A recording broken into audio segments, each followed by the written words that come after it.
अस्सलामुअलैकुम। Pakistani news channel की तरफ से आप सबको दिली ईद मुबारक।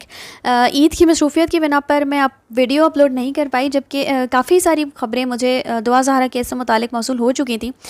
तो आज की वीडियो उन्हीं सारी तहलका आमेज़ ख़बरों पर मुश्तमिल है, जो वीडियो को एंड तक देखिएगा और चैनल को लाइक, शेयर और सब्सक्राइब करना मत भूलिएगा।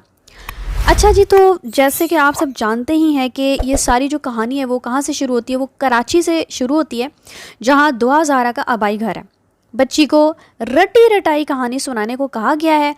वो हम सब सुनते रहे हैं कि मैं खुद आई हूँ, पहले रिक्शे पर बैठी, फिर टैक्सी पे लाहौर आई, और इतना कुछ इन्वेस्टिगेट ना सिर्फ यूट्यूबर्स और सहाफ़ी कर चुके हैं। लेकिन आज तक ये जो पुलिस है, इसने इंतहाई शरीफुन्नफ्स जो वो शख्स था, जिसको पुलिस इस इंतहाई शरीफुन्नफ्स ज़ईफ़ शख्स को नहीं ढूंढ पाई है, जो दुआ को हिफाजत कराची से लाहौर लेकर आया। ठीक है ना, मतलब कोई छोटा सा बच्चा भी बता देगा कि ये झूठ है, क्योंकि एक अकेली बच्ची, मैं अपनी पिछली वीडियो में भी कह चुकी हूँ कि कोई हवा की कोई गाड़ी तो थी नहीं कि जिस पर वो बैठी और अगले चंद मिनटों में उसको वहाँ पहुँचा दिया गया। और वो बच्ची जिसने अकेले कभी घर से कदम नहीं निकाला, एक अनजान शख्स के साथ कराची से लाहौर आ जाएगी। माँ, मतलब क्या कहने आपके सफ़ेद झूठ के। अब ये जो झूठ है वो मुकम्मल तौर पर बेनकाब हो चुका है। ये सारा मामला जो है वो शुरू होता है 2 नंबरों के गेट घूमता है ये। अच्छा, आपको फिर से बताती चलूँ कि ज़हीर के पास जो है वो 7 से 8 सिम्स हैं, लेकिन उसने पुलिस को एक ही नंबर दिया हुआ था, जिसकी लोकेशन दुआ के अगवा वाले दिन लाहौर की ही आ रही थी। लेकिन ये जो मुतादिद नंबर्स हैं ना, इनमें से एक नंबर शब्बीर के ज़ेरे इस्तेमाल है। और इन लोगों की चालाकी देखिए आप, ये जो इतने भोले मासूम बन जाते हैं कैमरे के आगे। अब ज़रा ध्यान से और थोड़ा गौर से मेरी बात सुनिएगा। एक मोबाइल टावर जो है ना, वो 70 किलोमीटर्स तक, यानी 70 किलोमीटर तक जितने भी मोबाइल फ़ोन इस कंपनी के होते हैं उनको सिग्नल्स प्रोवाइड कर सकता है। ये उसका रेडियस होता है। ये बात मैं इसलिए बता रही हूँ कि ज़हीर की जो लोकेशन ट्रेस होने में दिक्कत का सामना रहा है, वो क्यों रहा है जनाब? वो इसलिए रहा है क्योंकि इस चूहे की चालाकी देखें कि इन सब ने अपने जो मोबाइल्स हैं वो किस पे किए हुए थे, फ़्लाइट मोड पे किए हुए थे, ताकि इनकी जो लोकेशन है वो ट्रेस ही ना हो सके। ये मोबाइल डाटा यूज़ करते रहे हैं, जिससे जब ये मोबाइल टावर से कनेक्ट होता है तो इनकी जो मुमकिन लोकेशन है वो भी ट्रेस हुई है। मतलब अगर आप सच्चे हो, कोई गैंग नहीं हो, तो इस सारे चूहे बिल्ले के खेल की क्या ज़रूरत थी इन्हें? अच्छा जी, ये बात तो आ गई समझ। अब आगे चलते हैं। आप सिर्फ इन लोगों की चालाकी देखिए। मतलब एक लम्हे के लिए फ़र्ज़ कर लेते हैं कि ये लड़का ज़हीर जो है वो वाकई दुआ के साथ सिंसियर था और दोनों एक दूसरे को पाने के लिए सब कुछ कर रहे थे। तो आप खुद सोचें कि क्या कोई लड़का जो सिंसियर होगा वो लड़की को उसके घर से छुप छुपा के ले जाएगा और उसके बाद वालिदैन को इत्तला भी नहीं करेगा कि आपकी बेटी हमारे पास है, और सोने पर सुहागा उस लड़के के घर वाले भी उसका साथ देंगे? मतलब वाह, क्या कमाल स्टोरी इन्होंने क्रिएट की है। मतलब हद होती है झूठ की भी।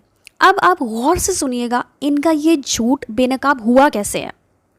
अब ये जो 2 नंबर्स हैं ना, बताया ये जा रहा है कि उनमें से एक की मौजूदगी दुआ के अगवा से पहले पाई गई है, जबकि दूसरे की मौजूदगी दुआ के अगवा के ऐन वक्त पर उसके घर के बहुत ही करीब पाई गई है। इन 2 नंबर्स में से एक नंबर ज़हीर की माँ, जिसका नाम नूर बीबी बताया जा रहा है, उसका है, और ये जो नंबर है वो अगवा से पहले कराची में पाया गया है। बताया ये जा रहा है कि ज़हीर दुआ के अगवा से पहले मुतअद्दिद बार कराची गया था, जिनमें से एक बार वो अपनी माँ के साथ था। जैसे कि मैंने आपको अपनी पिछली वीडियो में बताया था कि इनका एक अजीज़ है जिसका नाम वकास है, उसने ये बताया था कि ये लोग अचानक 13-14 साल के बाद उनके घर आ जाते हैं कराची, और सैरो तफरी का बहाना करके अगले ही दिन वापस चले जाते हैं। लेकिन इस नंबर के मुताबिक ये मौजूद कराची में ही रहते हैं, यानी वहाँ उनके घर से निकलकर ये वापस लाहौर नहीं आते, बल्कि वहीं घूमते फिरते रहते हैं। तो अब सवाल ये पैदा होता है कि ये वहाँ क्या कर रहे थे? बच्ची के अगवा से पहले ये नंबर मुख्तलिफ टावर से दुआ के घर के आसपास के इलाकों से ही कनेक्ट होता है, लेकिन क्यों? इस बात से साफ जाहिर होता है कि ये लोग दुआ के अगवा से पहले सारा प्लान तैयार कर रहे थे कि कब कैसे उसे बाहर बुलाना है, किस रास्ते से वो आएगी और उसे लेके कहाँ से निकलना है। इन शॉर्ट वो अगवा से पहले सारी रैकी कर रहे थे। अच्छा जी, अब आ जाए दूसरे नंबर की तरफ। ये जो दूसरा नंबर है ना, इसने तो सारे ही राज फाश कर दिए ना। ये दूसरा नंबर है जी शब्बीर का, जो कि 4 अप्रैल को पंजाब यूनिवर्सिटी में मौजूद पाया जाता है। लेकिन 16 अप्रैल को ठीक 11:48 पर जिस वक्त दुआ लापता हुई है, ये नंबर मेहदी अली कासमी साहब के घर के बहुत ही करीबी एक वर्कशॉप है जहाँ पर यह नंबर पाया जाता है। और उसके बाद ये नंबर ट्रैवल करते हुए मैक्लोडगंज, जो कि चिश्तिया के करीब एक इलाका है जहाँ से दुआ को बाजियाब किया गया था, वहाँ पहुँच जाता। अब सिर्फ आप इस सारी इन्वेस्टिगेशन जो कि पुलिस की नहीं है, इससे आपने क्या अंदाज़ा लगाया? इस सारी इन्वेस्टिगेशन से जो पिक्चर क्रिएट होती है ना, वो ये है कि ज़हीर और उसकी माँ मुतअद्दिद बार कराची जाके पहले दुआ के घर की रैकी करते हैं और फिर शब्बीर को दुआ को लेने के लिए भेज देते हैं। मतलब क्या कमाल प्लानिंग की गई है। लेकिन वो कहते हैं ना, अल्लाह की लाठी बेआवाज़ होती है, जो कि अब बुरी तरह इनके सिर पर पड़ चुकी है। और अब ये सुलह सुलह के ना गर्दाने करते नज़र आ रहे हैं, जिस पर मेहदी अली काज़मी ने यूट्यूब पर सबको बता दिया है कि किसी सूरत सुलह की कोई गुंजाइश नहीं है। इस इन्वेस्टिगेशन से मैं कहती हूँ ज़हीर एंड कंपनी के औसान ख़ता हो चुके होंगे। मतलब इनके वहमो गुमान में भी नहीं होगा कि जिस चालाकी से इन्होंने ये सारी गेम खेली है ना, ये बाजी उनके ऊपर उल्टी पलट जाएगी।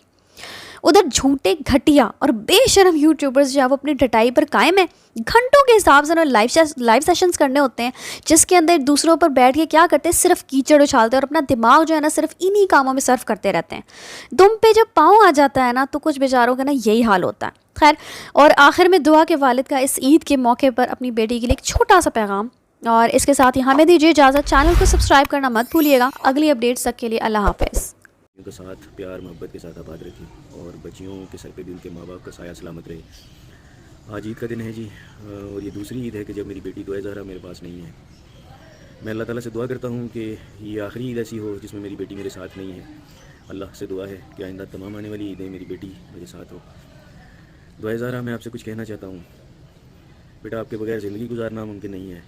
हम आपसे बहुत प्यार करते हैं और मुझे पता है कि आप वहाँ पर जो भी स्टेटमेंट्स दे रही हो वो मजबूरी में दे रही है और मुझे उनसे कोई गिला शिकवा नहीं है। मुझे मालूम है आपको मजबूर किया गया है।